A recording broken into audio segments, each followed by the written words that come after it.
Welcome to the Jackson Cloud. I'm Jamin. I'm Casey. And I'm Olivia. And we're in Revelation 5, still in the same paragraph we've been for 2 episodes. But, Just episode 742 in Revelation. nope, not that far. We will be. God has a scroll. No one can open it. Not in the heavens, not on earth, not under the earth. The entire cosmos and all the beings that exist, that have ever existed, are incapable of opening this thing. Because it has 7 seals, right? It's got 7 seals, and no one can open it. And then, this would be an epic moment. Like, I want to see it. Okay, so Lost music started. yes, John starts weeping because no one's worthy to open the scroll and look into it. And then one of the elders, one of those 24 deacons of sorts, says, "Weep no more. Behold, the Lion of the tribe of Judah, the root of David, has conquered, so that he can open the scroll and its 7 seals." This is an epic moment, right? What? Root of David. Yeah, so that's a call back into, I'm going to say the Psalm, no, Isaiah. There shall come forth a shoot from the stump of Jesse, and a branch from its roots shall bear fruit. So this is back to like the messianic prophecies, that one day David would have a descendant who would be an eternal king who rules over the world for all eternity. That's still very weird that it's a branch from the root. Like, I don't see branches coming out of roots that often with trees. A branch from his roots. Right. Roots Stump don't of stay Jesse. on one thing. Roots branch off, just like your tree trunk will branch off. But those are all considered roots, though. There's a stump of Jesse, and then a branch from his roots. Jesse is the roots of the stump. The branch is coming off the stump. All right, branch off the stump makes sense. Branch off the root does not. It's poetry. It's the same thing restated twice. There shall come forth a shoot from the stump of Jesse. Okay, that's one image. Stump of Jesse, shoot. A Makes branch sense. from his roots. A branch from Jesse. Jesse's the root with the branch. Okay. All right. Now Olivia's confused. You've confused Olivia. Listen, I have plants. Oh, you have plants? You can actually have like branches up from the roots sometimes. Okay, well, That's you how, can like, have certain branches from the plants will, roots like, too. See, I Casey? didn't know that was It'll a thing. like become like a new, essentially trunk, but like Yeah. it doesn't really happen with trees, I don't think. Well, Okay. it's poetry, dang it. All right. So, Sorry, it was just the way you said it. I was like, that doesn't make any sense. But well, it's a callback. It's to remind us of the prophecy that one day there would be a king who would come along and reign forever in God's eternal plan. Okay? So when he calls it the Lion of the tribe of Judah, what is that a call out to? Narnia. One of these came much later than the other. I know, but that's what I think of every time. I can hear the rhythm of the Lion of the tribe of Judah. Okay, well, the lion is a callback to Genesis. We did a whole episode on this one, where if you go way back to Genesis 49:9, when Jacob is dying, remember how he blesses all of his kids? Yeah. Except Right. for Dan seems to get like the bitter end of things. Well, Judah, when he blessed Judah, we did that episode. Judah is a lion's cub. From the prey, my son, you have gone up. He stooped down, he crouched as a lion, and as a lioness, who dares rouse him? So you have Judah, right? And then in the same breath, you have the root of David. David comes from the tribe of Judah. Judah is the lion. And now we have Jesus, who is descended from David, from Judah, from Right. Adam and Eve, right? So this is almost like a genealogical statement, but more importantly, it's the whole messianic statement as to who we've been waiting for. Tracking? Yeah. Okay. Now here's the most incredible part, and this is crucial to understand, in my opinion, the rest of Revelation rightly. Okay. Between the throne and the 4 living creatures and among the elders, I saw a lamb standing as though it had been slain, with 7 horns and 7 eyes, which are 7 spirits of God, sent out into all the earth. So wait, this lamb had 7 horns and 7 eyes? Yeah. Why is that weird? Because I'm trying to picture Spider a lamb. Spider lamb. Yeah, that's pretty much that. Whatever a spider lamb does. Yeah. Spiky spider lamb. So, yeah, people, of course, can argue about the horns and eyes, but the most typical translation is the horns represent power and that the eyes represent wisdom. Now, I think you can go further than that because eyes, in ancient context, the eyes are another word for stars. The stars are the eyes of the heavens. I know that sounds strange to us, but that actually makes a lot of sense of Revelation, right? Remember the 4 living creatures, one with the head of an ox, an eagle, a human, and a... Lion? Thank you. Yeah. The other one, the lion. Right. Yeah. Those were filled with eyes. And what did we decide that those creatures were? The constellations. Right. Of an ox, a lion, a human, and an eagle, all 90 degrees from each other. So they represent, if you will, a compass, right? Mm-hmm. They're filled with eyes. They're filled with stars, which is all the more reason that you see the constellation being stated right there. So when the lamb shows up and it has 7 eyes, there is another possibility we could go with, saying, is this a constellation too? Right? Which it was in ancient times. It was a lamb that I think was actually supposed to be like the very first. I don't want to follow that path too much because I haven't researched it that much. But I think it was supposed to be like the very first constellation or God's first creation in a lot of ancient thinking of astronomy type thing, which would then fit like Jesus is the first creation of God. You know, like because he is God. Things like that. He was there in the beginning.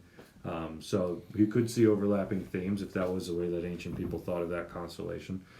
But it's a lamb standing as though it had been slain. Let me actually pull up a picture for you here. In fact, this one might be good to get up on the... Nope, that's not touchscreen. Up on the projector screen here. You know what I'm saying. So here's a picture of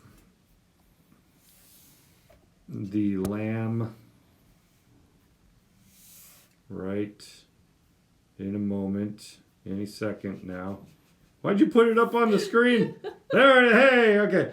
The constellation, I want to say Aries, but is that correct? I don't know what to tell you on that one. Okay. Well, oh no. Okay. You just lost it. So right here, this lamb is a constellation, but it's also you see how its head is completely backwards? Mm-hmm. Yeah. It's because it's, ancient people would just say it was staring backwards, but if John is working off this constellation, this lamb filled with eyes, then he would likely be saying like it was slain, like it looks like its head's been broken, like it's been killed, sacrificed or something like that. So John's repurposing what people already kind of had there. But here in this interesting story here, you've got this weird lamb walking into the scene that's filled with eyes, horns. So whether it's a constellation or whether it's just an example of power and wisdom, whatever the case is, both I think could be true to some extent. But it's filled with 7 horns, 7 eyes, so that would be perfect, full wisdom, full strength. And I think the chief piece that you need to catch on to that I was mentioning earlier, is the fact that what is Jesus in this passage? Slain. Yeah, that's a big point too. but like, what being is he? He is the lamb. What about the lion? He's the lion too. He's both. Yes. Ish, I think, is the answer. This is where so Revelation, I think you interpret it two ways. One way is it's filled with blood and it's filled with anger and pouring out wrath, and it's just like the bloodiest, scariest book of the whole Bible, you know? We went from Old Testament that was bloody and scary to peaceful Jesus who tells us to love our enemies to Revelation that's like blood as high as a horse's neck, flooding the whole earth. And you get to this passage, and this is the one that anyone who's feeling bloodthirsty always goes to. I remember sitting in a group of leaders once, and someone just they had been in the military and just had like this real like what it means to be a man kind of ideology, like it means to be like violent or angry or venge, you know, I don't know, just something Tough. Yeah, tough, things like that. Whereas I pointed out, because he's like, yeah, you know, but you gotta remember, God, like Jesus is a lion, he's coming back. I'm like, he is coming back, he's gonna get justice, but in this passage he's not a lion. What it says, and let's read it specifically. One of the elders said, "Weep no more. Behold, the Lion of the tribe of Judah, the Root of David, has conquered, so that he can open the scroll and its 7 seals." And between the throne of the 4 living creatures, among the elders, I saw a lamb standing as though it had been slain. There was never a lion. The lion was introduced, right? But it was never seen. So the way that we should picture this story is like John is in the heavens, and then one of the elders cries out, you know, like, "Behold, here comes the Lion of the tribe of Judah." And you can imagine John, just like all of the people of his time who were waiting for that violent, angry, tough, messianic figure to show up. John's got me thinking like, oh, the lion, you know, like, here we go. And he's maybe making his way through the elders to kind of peer over. But when he gets there, he sees a lamb. The lion is a lamb, is the better way, I think, to say. I know we sing 100 songs where he's the lion and the lamb. And that's true, because that just happened. But when John finally gets there, he never saw a lion. He just saw the lamb. The lamb is a lion, I think, is the more theological, correct way to say this. And it's not just a lamb, it's a lamb soaked in blood. And it's not just blood, it's his blood, not the blood of his enemies. He's slain, he's been killed. His neck is turned backwards, it's been snapped, right? And yet at the same time he's standing, he's alive. It's like zombie lamb coming in here. Is he standing though? Because that leg is totally bent. As far as the constellation goes, I don't know which way they would say that. As far as John writes it, I saw a lamb standing as though it had been slain. As though it had been slain. Like, such a strange image. But, like, this is the hobbling lamb of victory that John says conquered, right? Now, that word's going to keep coming up throughout Revelation, but how did the lamb conquer? By dying. He died. Yeah. He made himself into a bomb, and then No. I don't know where you're going No. with this. The lamb, kidding, by the way. the lamb conquered, and that's going to continue to come up. Wow, all throughout Revelation, actually. I clicked it to see where else it appears, and whenever it gets translated "conquer," it's all Revelation. So, the one who conquers, I will grant to eat from the tree of life. The one who conquers will not be hurt by a second death. The one who conquers, I will give some of the hidden manna. The one who conquers will keep my works until the end. The one who conquers will be clothed thus in white garments. The one who conquers, I will make him a pillar in the temple of my God. The one who conquers, I will grant him to sit on my throne, as I also conquered and sat down with my Father on his throne. One who conquers, oh no, keep going. But like, it's such a weird concept to think about conquering through sacrifice. Like, on Earth, I just don't get that part. Well, this is straight up like Sermon on the Mount stuff, right? Right. Blessed are the meek, they shall inherit the earth. Right. Meek people don't inherit earth. Can I please have your earth? You know, like, no, get off my lawn. You know, like, that's not how it works. The peacemaker, blessed are the peacemakers, they shall inherit the kingdom of God, right? Am I saying that right? I think so. No, blessed are the peacemakers, for they are the sons of God. When you think of, like, glorious, victorious sons of God, you don't think of peace. You think of violence, usually, right? So, like, the way that Jesus phrases the kingdom of heaven, it's all backwards. And that includes the Lamb of God himself, that when he walks into the throne room, he walks in conquering like a lion, but the way in which he actually conquered was by shedding his own blood and being a self-sacrificial lamb for everybody else. This is your key interpretive moment in the Bible upon which the rest of Revelation stands. There are so many moments in Revelation where I've heard people be like, oh, God's just out for blood, ready to take people out. And I always got to be like, no, look, he's a lamb. Like, Jesus is all bloody, and this scene over here is like, yeah, it's his blood. You know, like, oh, Jesus has just crushed all his enemies, and now there's an ocean of blood.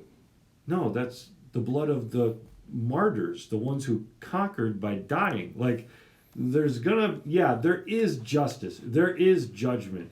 God is going to deal with everything that is wrong. Absolutely. I get that. Revelation is like the ultimatum of that statement. I get that.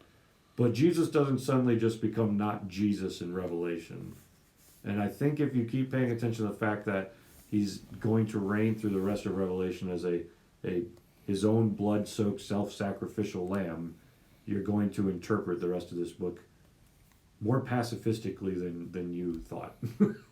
Because, like, to bring it to relevancy for current times, I mean, right now you're seeing Russia trying to conquer Ukraine.